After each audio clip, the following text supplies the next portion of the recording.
बागायतदार पण आहेत, तर ते या नेपाळ्यांना का रिक्रूट करतात? कारण आंबा हे असं फळ आहे ना, आपल्याला खायला तर भरपूर आवडतो हापूस आंबा. पण त्या हापूस आंबा रेडी करण्यासाठी जी मेहनत आहे ना, तर ती लोकांना माहीत आहे की नाही आहे याची मला खरोखरच कल्पना नाही. कारण एक जे आंब्याचं झाड आहे ना, ते कातळावरती लावलं जातं किंवा अशा ठिकाणी लावलं जातं की जिथे कधी-कधी पाणी पण अवेलेबल नसतं. तर सुरुवातीचे 5 वर्ष तर त्याला एवढं जपावं लागतं ना, म्हणजे त्याला माकडं येतात, माकडं त्याची पानं खातात. ओके, जर त्यांनी पानं खाल्ली तर त्या झाडाची वाढ होणार नाही. म्हणजे त्याला तुम्हाला प्रोटेक्शन द्यावं लागणार. तुम्ही त्याला खतं देणार.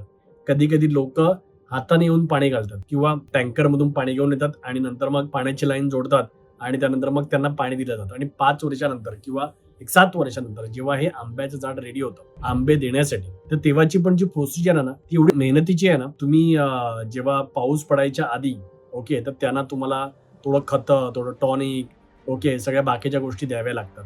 ओके. त्यानंतर मग पाऊस पडतो. मग सगळं गवत होतं. मग ते गवत झाल्यानंतर मग जेव्हा सप्टेंबरचा काळ येतो, तर तेव्हा परत एकदा ते सगळं गवत आधी कट करावं लागतं. जर ते गवत कट नाही केलं, तर मोठ्या प्रमाणात आंब्याच्या झाडाला कीटकांचा प्रादुर्भाव होऊ शकतो. मग ते एवढी जे समजा समजा कोणाची तरी 3 एकरची बाग आहे.